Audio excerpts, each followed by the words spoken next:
O livre-arbítrio em Romanos 12. Eu sou Ezequiel Gomes, você está no canal Vem Senhor Jesus. E hoje nós continuamos a nossa série de respostas à TV Caminho Livre. Nesse momento da série, falando um pouco sobre as doutrinas da depravação total e do livre-arbítrio. Em geral, alguns calvinistas, dentre eles aí o Paulo César, da TV Caminho Livre, fazem algumas polêmicas dizendo que se o ser humano é totalmente depravado, ele não tem livre-arbítrio. Então, se o ser humano não tem livre-arbítrio, ele não pode escolher nada que vá conduzir à salvação, e por isso a salvação precisa acontecer nos termos da eleição incondicional, da graça irresistível. A perseverança e a santificação tem que acontecer nos moldes da doutrina da perseverança dos santos, conforme o entendimento calvinista e blá, blá, blá. E a gente está, nesse momento da série, então, lendo a carta aos Romanos por completo, que inclusive é uma carta muito usada por calvinistas para pregar essas bobagens por aí, e estamos analisando capítulo a capítulo, demonstrando como que Paulo trabalha um pouco esses conceitos e essas ideias e como que a gente pode entender o que Paulo escreve à luz dessas discussões e tudo mais. E nesse momento nós estamos chegando no 12º vídeo, que é o capítulo 12 da carta aos Romanos, tá bom? Então, vamos lá. Eu vou fazer, como sempre, a leitura completa do capítulo e depois retomo aí analisando aí todas as coisas que a gente lê. São 20 versos, é um texto um pouco mais curto do que os capítulos anteriores. E também assim, agora no capítulo 12 em diante, a gente sai da área teológica da carta para a área mais ética e mais prática. Então as discussões vão ser um pouco menos complexas em alguns sentidos, mas também vão ser suficientes para a gente identificar essas questões entre depravação total e livre-arbítrio e demonstrar com clareza que se livre-arbítrio é um engano herético satânico, a carta aos Romanos é um engano herético e satânico. Beleza? Então, sem mais delongas, Paulo escreve assim em Romanos 12. Rogo-vos, pois, irmãos, pelas misericórdias de Deus, que apresenteis o vosso corpo por sacrifício vivo, santo e agradável a Deus, que é o vosso culto racional. E não vos conformeis com este século, mas transformai-vos pela renovação da vossa mente, para que experimenteis qual seja a boa, agradável e perfeita vontade de Deus. Porque pela graça que me foi dada, digo a cada um dentre vós que não pense de si mesmo além do que convém. Antes, pense com moderação, segundo a medida de fé que Deus repartiu a cada um. Porque assim como num só corpo temos muitos membros, mas nem todos os membros têm a mesma função, assim também nós, conquanto muitos, somos um só corpo em Cristo, e membros uns dos outros. Tendo, porém, diferentes dons, segundo a graça que nos foi dada. Se profecia, seja segundo a proporção da fé. Se ministério, dediquemo-nos ao ministério. Ou o que ensina, esmere-se no fazê-lo. Ou o que exorta, faça-o com dedicação. O que contribui, com liberalidade. O que preside, com diligência. Quem exerce misericórdia, com alegria. O amor seja sem hipocrisia. Detestai o mal, apegando-vos ao bem. Amai-vos cordialmente uns aos outros, com amor fraternal, preferindo-vos em honra uns aos outros. No zelo não sejais remissos, sede fervorosos de espírito, servindo ao Senhor. Regozijai-vos na esperança, sede pacientes na tribulação, na oração, perseverantes. Compartilhai as necessidades dos santos, praticai a hospitalidade, abençoai os que vos perseguem, abençoai e não amaldiçoeis. Alegrai-vos com os que se alegram e chorai com os que choram. Tende o mesmo sentimento uns para com os outros. Em lugar de serdes orgulhosos, condescendei com o que é humilde. Não sejais sábios aos vossos próprios olhos. Não tomeis a ninguém mal por mal, aliás, não torneis a ninguém mal por mal. Esforçai-vos por fazer o bem perante todos os homens. Se possível, quanto depender de vós, Tende paz com todos os homens. Não vos vingueis a vós mesmos, amados, mas dai lugar à ira, porque está escrito: a mim me pertence a vingança, eu é que retribuirei, diz o Senhor. Pelo contrário, se o teu inimigo tiver fome, dá-lhe de comer. Se tiver sede, dá-lhe de beber, porque fazendo isso amontoarás brasas vivas na sua cabeça. Não te deixes vencer do mal, mas vence o mal com o bem. Uau! Texto absolutamente maravilhoso de Paulo, né? E tem muita coisa que a gente pode usar para comentar um pouco a respeito dessas discussões de depravação total e livre-arbítrio. Bom, primeira coisa importante é que essas questões que Paulo traz aqui em Romanos 12, como eu já expliquei anteriormente, elas agora são a transição de tudo aquilo que Paulo falou na teoria em Romanos 1 a 11, tudo aquilo agora vai ter implicações práticas para a vida daqueles que se identificaram como pecadores, creram em Cristo, foram batizados, reconhecem que existe mal habitando na sua natureza e etc., mas que nenhuma condenação há para quem está em Cristo, para aqueles que compreendem a história de Israel, para quem compreendem as questões tais quais Paulo as explicou aqui na sua carta. E agora essas pessoas são confrontadas com as implicações práticas de tudo isso na vida delas. Então essas pessoas, elas devem prestar atenção em algumas questões e ter algumas posturas em relação àquilo que a vida propõe, aquilo que a vida contém, aquilo que faz parte aí da caminhada da vida de cada um. Então, primeiro de tudo, que Paulo roga às pessoas que estão lendo essa carta, e isso implícito está que elas creem no que ele está dizendo dentro dessa carta, que pela misericórdia de Deus essas pessoas apresentem seus corpos como sacrifício vivo, santo e agradável a Deus, que significa um culto racional, e que não se conformem com este século, mas que sejam transformados pela renovação da mente, para que assim elas experimentem qual seja a boa, agradável e perfeita vontade de Deus. Aqui já está absolutamente claro que os cristãos que creram no que Paulo ensinou de Romanos 1 até Romanos 11, eles têm dois caminhos a seguir, pelo menos, que é aquele de não apresentar o seu corpo como sacrifício vivo, santo e agradável a Deus, pelas misericórdias de Deus, que é aquele de se conformar com este século e não serem transformados além do que já foram na leitura dessa carta, e assim que eles não experimentem de forma cada vez mais profunda e prática essa boa, perfeita e agradável vontade de Deus. E porque esses dois caminhos estão abertos, Paulo exorta que eles escolham um determinado caminho em detrimento do outro. Então, os cristãos ali, ou as pessoas ali que estavam recebendo a carta aos romanos, elas poderiam apresentar ou não apresentar o seu corpo em sacrifício vivo, santo racional, que é o culto racional. Beleza, legal. Então Paulo exorta, escolham esse caminho. O que obviamente implica que eles poderiam escolher outro caminho. Se aqui a vida cristã fosse uma mera função dos decretos divinos, onde essas pessoas que receberam a carta aos romanos eram todas eleitas e não tinham livre-arbítrio e blá blá blá, elas não precisariam se incomodar e se preocupar com nenhum tipo de coisa desse tipo aqui. O que Paulo deveria dizer na seção ética da carta aos romanos é o seguinte: já que vocês foram eleitos, todos os seus pecados foram ou serão perdoados, porque Cristo morreu por vocês, e infalivelmente ele vai conduzir vocês não de acordo com o seu livre-arbítrio, mas de acordo com os decretos dele, de acordo com a vontade dele, aquilo que é a vontade dele, e vocês nem podem escolher o contrário do que ele escolheu para vocês.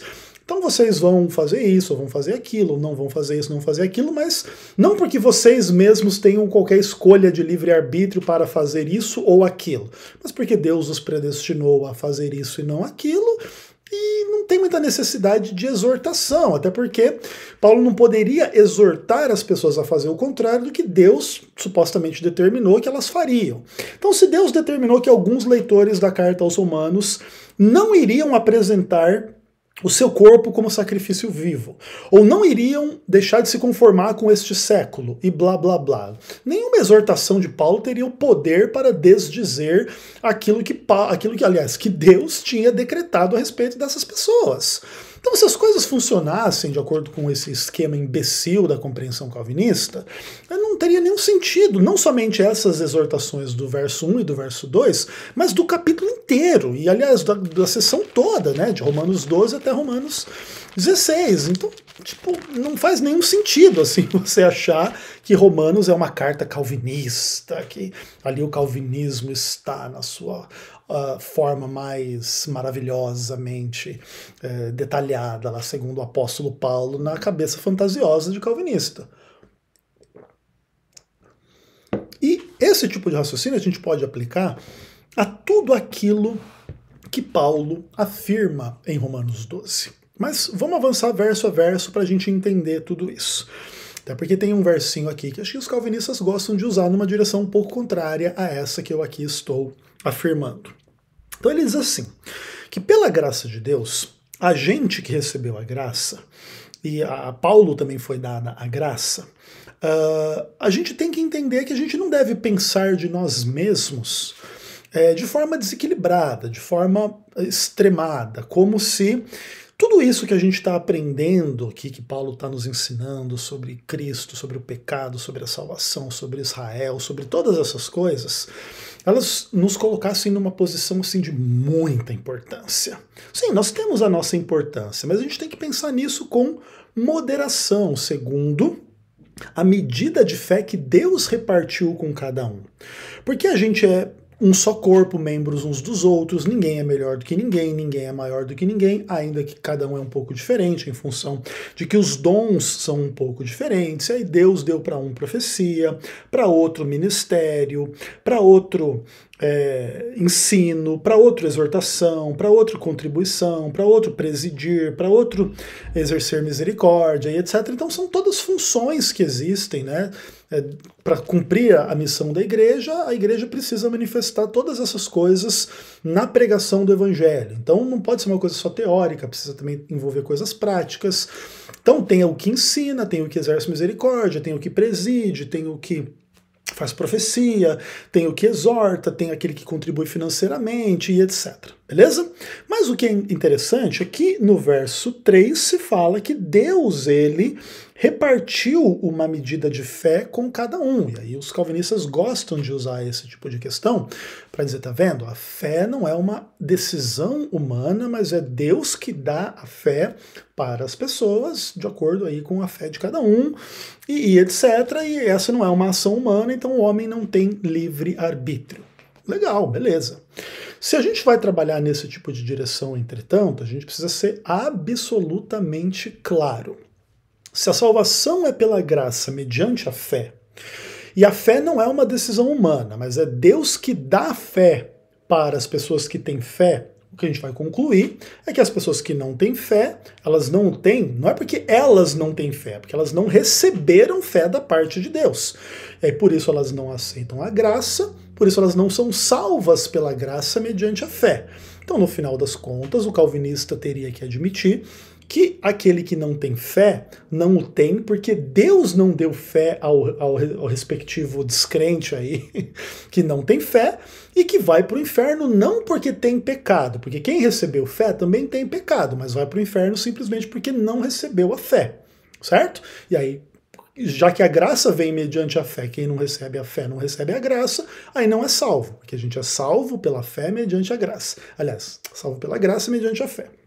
Então, isso tem que ficar claro. Nenhum calvinista, então, vai poder dizer que as pessoas vão para o inferno, sei lá qual for o entendimento específico de inferno que o calvinista em específico tenha, as pessoas vão para o inferno não por causa de pecados, porque quem vai para o céu também tinha pecados, né?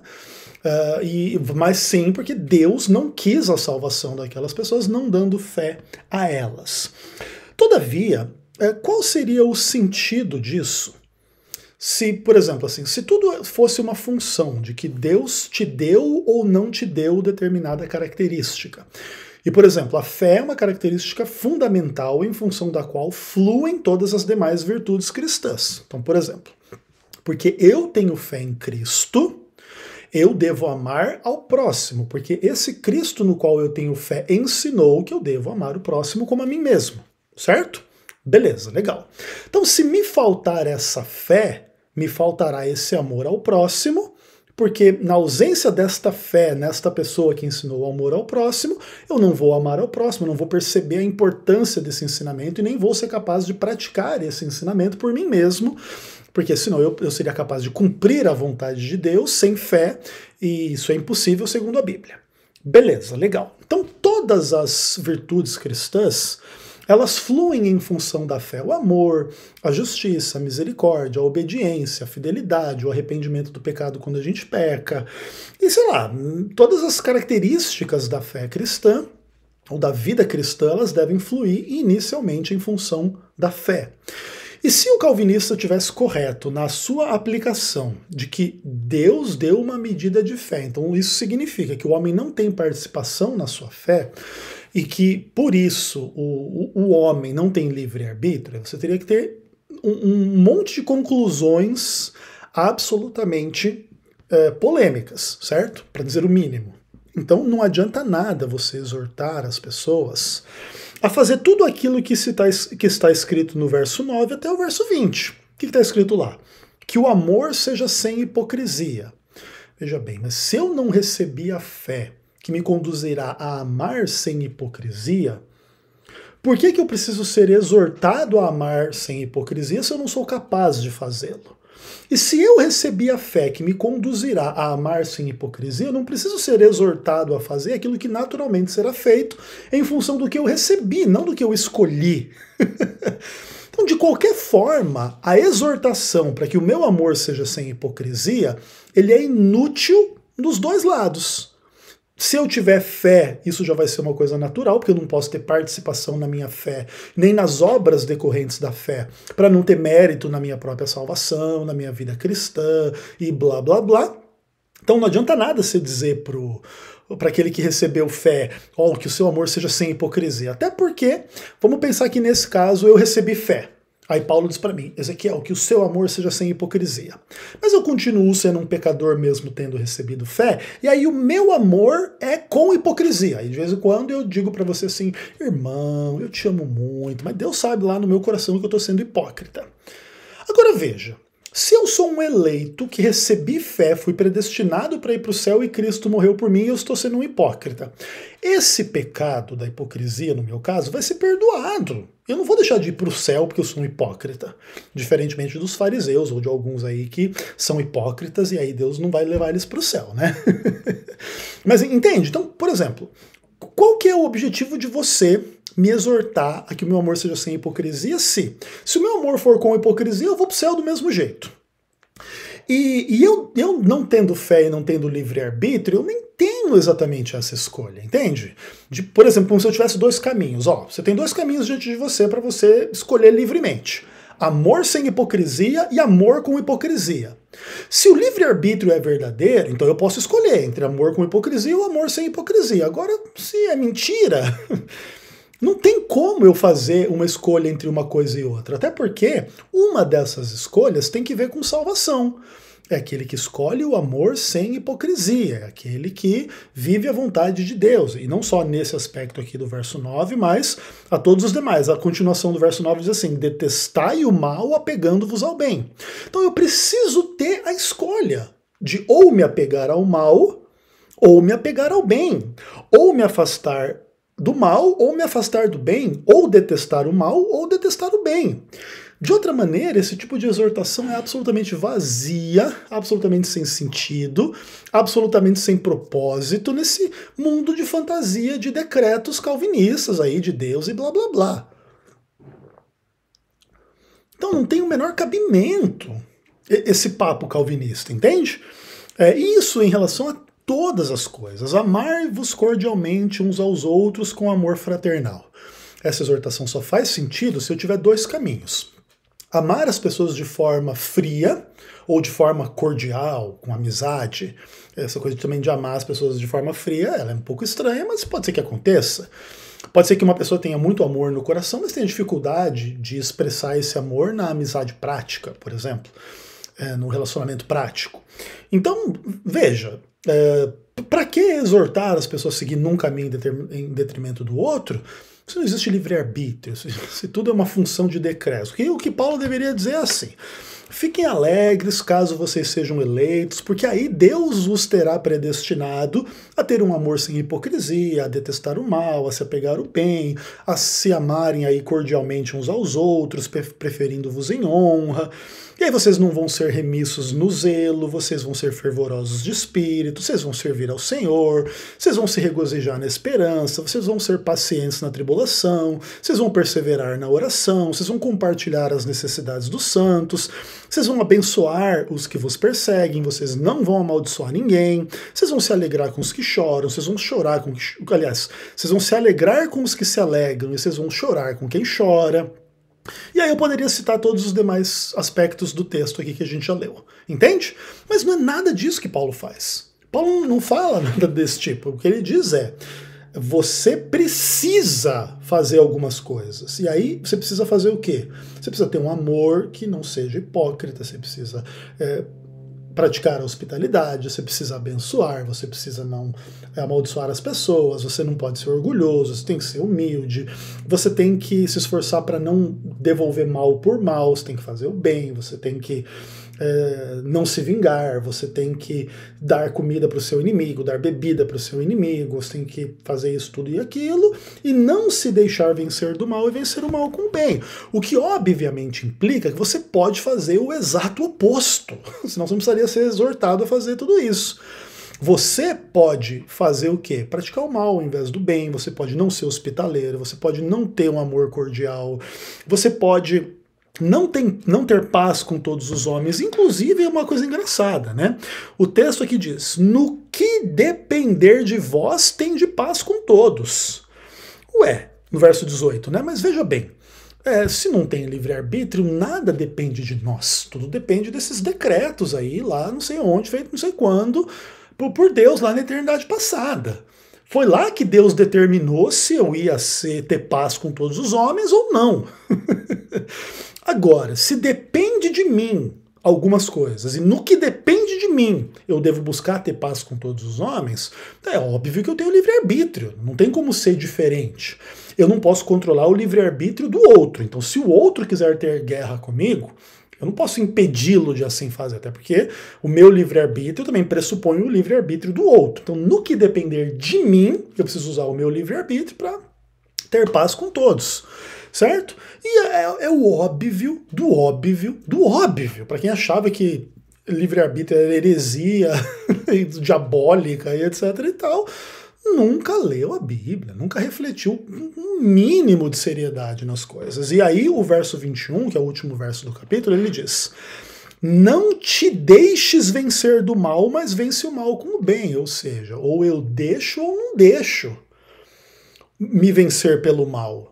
Eu posso ou não posso vencer o mal com o bem. Isso é um caminho que está aberto para mim como cristão. Por isso eu tenho que ser exortado a fazer tais coisas e não fazer tais outras coisas para experimentar na prática aquela que é a boa, agradável e perfeita vontade de Deus. É simples assim.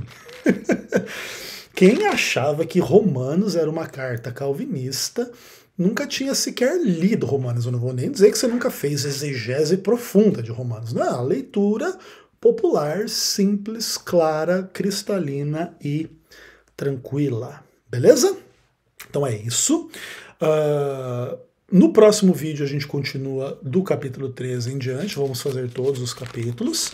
E aí eu estou pensando ainda se na continuação dessa série eu vou começar a falar ou de graça irresistível ou de expiação limitada. E vocês vão orando por mim aí que eu vou decidindo para a gente ver aí onde é que a gente vai chegar. E depois eu vou falar da outra doutrina em função da qual eu escolhi para continuar a nossa série, depois de Perseverança dos Santos.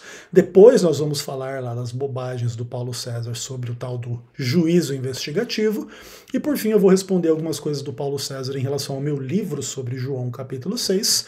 E aí a TV Caminho Livre, mais bem conhecida também como TV Caminho Predestinado, estará refutada por completo. Beleza? Então até o próximo vídeo, se Deus quiser. Um abraço.